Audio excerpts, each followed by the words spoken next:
Picture this. You're standing in front of a lecture hall, dozens of eyes on you, and you've got just seconds to set the tone.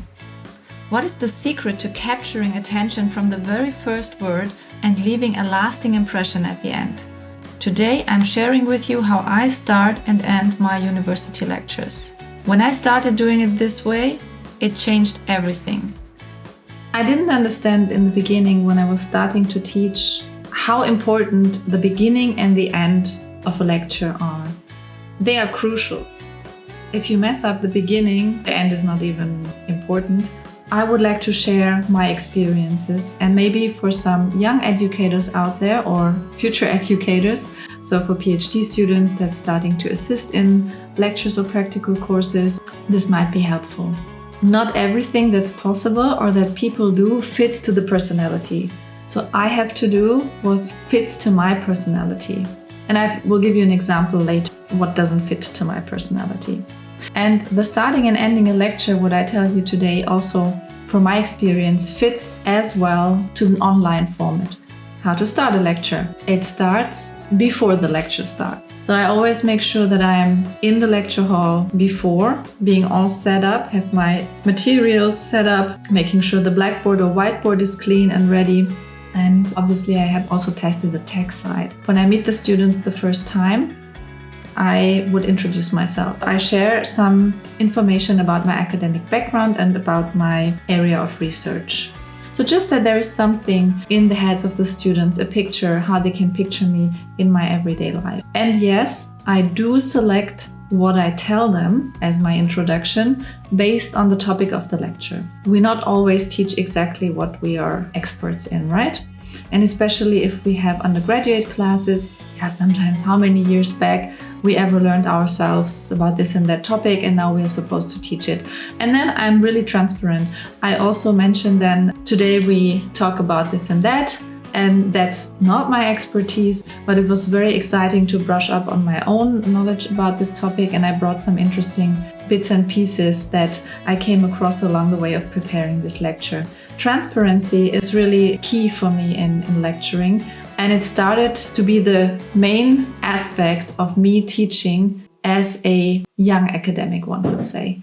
Because especially when you start young, the age gap between the students is not that big, or if you appear young or young in academic years. And then it is always good to be very transparent and not to fall into a role that you can't play because you don't have the expertise. That's the starting point, the personal starting point. The next part of starting a lecture is the most important part for activating the students, setting the stage, transparency on all levels. And that is communicating the learning goals of this session clearly. I have them on a PowerPoint slide, and I would share exactly the learning goals for this session. If I have a series of lectures, I would point to the overall learning goals and where we are at this moment and what this learning goal for this actual lecture, where this is located in the bigger picture of the learning goals for the whole series of lectures. Sharing the learning goals sets the stage, and it is very important so that everyone knows what to expect. Now comes a point that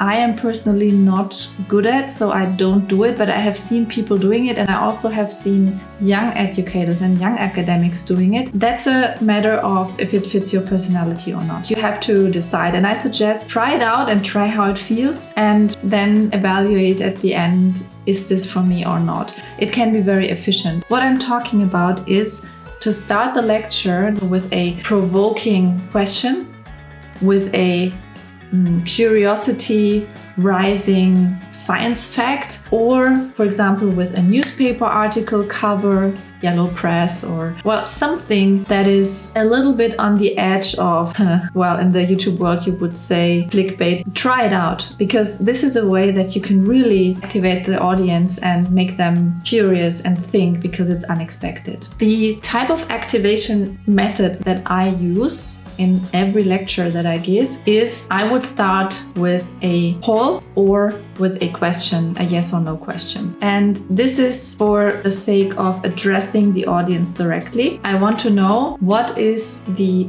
information level about this specific topic and the learning goal in the audience. So you can do that in several ways. Electronically, online, polls that you can make with different tools. There are a variety of tools out there. So these poll tools are very handy. You can ask specific questions and then have answers where the students have to click, and then you get an idea about the information level that they have and how they self-assess.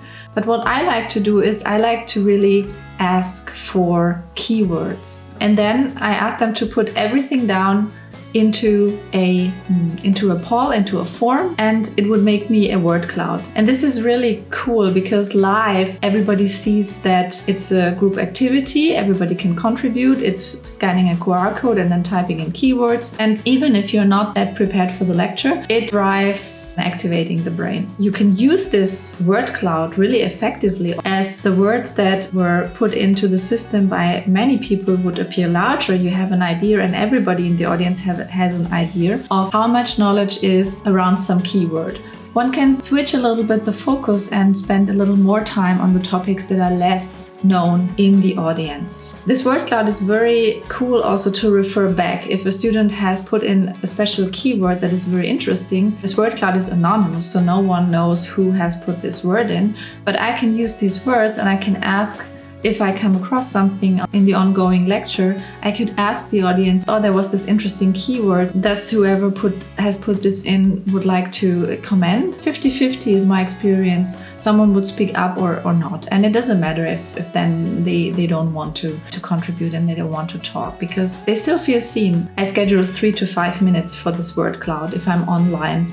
If I'm doing it live, it takes a little bit longer. What's working very good in-presence classes is a simple piece of paper.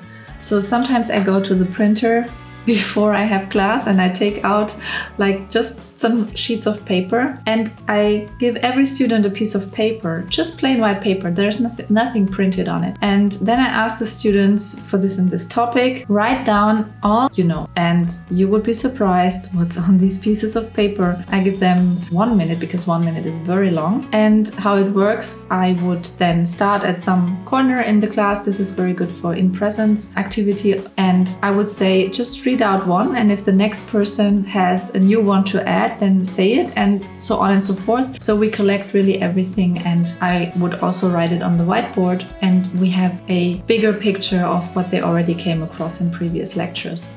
That's a pretty cool thing. The white piece of paper also has a role in solidifying the learned aspects of a lecture. We can bring back the white piece of paper and use it when ending a lecture. So now I would switch to how to end a lecture. Not how I end a lecture, and how I think some people might boost student engagement and the learning outcomes if they would start applying such techniques, which are really not sophisticated techniques. It's something simple that everybody can do. The white piece of paper can be used again to end the lecture. I would, in a class where they already have the white piece of paper, ask them to turn it around and to write down one key aspect of what they have learned today in respect to this topic. Or instead of asking for the main takeaway, one can also ask what did they already know from today's content and what is new to them, and ask them to write 2 things. They then exchange quickly with their neighbor what they have found, or I would put on the whiteboard what is the content of the lecture, and I would say, this is the summary, this is the take-home message.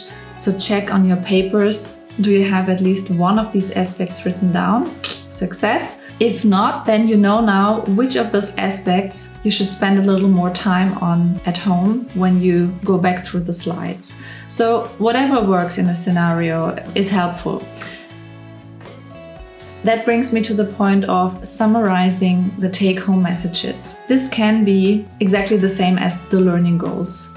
So in a case where the take-home messages align 100% with the learning goals, now wording-wise, it's good to just show them again. But sometimes that depends on the topic. We have learned things that are phrased in a different way than the learning goals. So if it's more detailed also, and then it's good to list again or have a schematic or point out to the core elements that we have addressed today, and we should check if we have learned. After summarizing and pointing out the learning goals of this lecture, what the students have achieved, it is important to either connect it to the previous or the next lecture. And if you have a lecture series, it's of course easy. You can have an outlook on the next topic. And what definitely has to be considered in the end is to point to materials. If you have a learning management system, a learning platform, so that they can check if they have understood and learned the content that they need to know for the exam, because we teach based on constructive alignment. So we have learning goals. We teach the content so that they would guide the student to learn the learning goals, and that the learning outcome is reached. We check by having an exam that checks exactly these topics. So there are no surprises on either end. And it is always good to have the PowerPoint presentation slides provided to the students before the lecture. But then this should not be the only content. I sometimes provide a script with more information. That means that there are whole sentences instead of the bullet points on the PowerPoint presentation, or I have additional papers or sections of papers. It depends on the level of class and it depends on the topic, obviously. And then sometimes I like to do this in my mitochondrial biology lecture, in an aging lecture series. I also give a reading tip for the reading, but clearly state that this is not something that is relevant for the exam. It's just if you're really curious about the topic. And last but not least, I would thank them for the participation in the lecture, for asking questions, for engaging, for being interested in the topic. I wish them good luck for the exam if I don't see them again, and I wish them a nice day. And that's how I would end the lecture. And I would be present for 5 to 10 minutes for further questions that they didn't want to ask in the main audience. I hope these tips were helpful. Maybe some of the young academics out there that start with education could pick 1 or 2 things that helped me, because I have seen a huge difference in student engagement and also in the learning outcomes when I started to do the start and end of the lectures this way. I would love to hear what your experiences are in the comments if you are educators and if you thought about starting and ending a lecture in a specific way, or if you automatically do it. And I would also love to hear from students what works for them best. So if you're a student, did you notice that one lecture does something that really helps you get your mind open for this topic, and you noticed you learned so much in this lecture?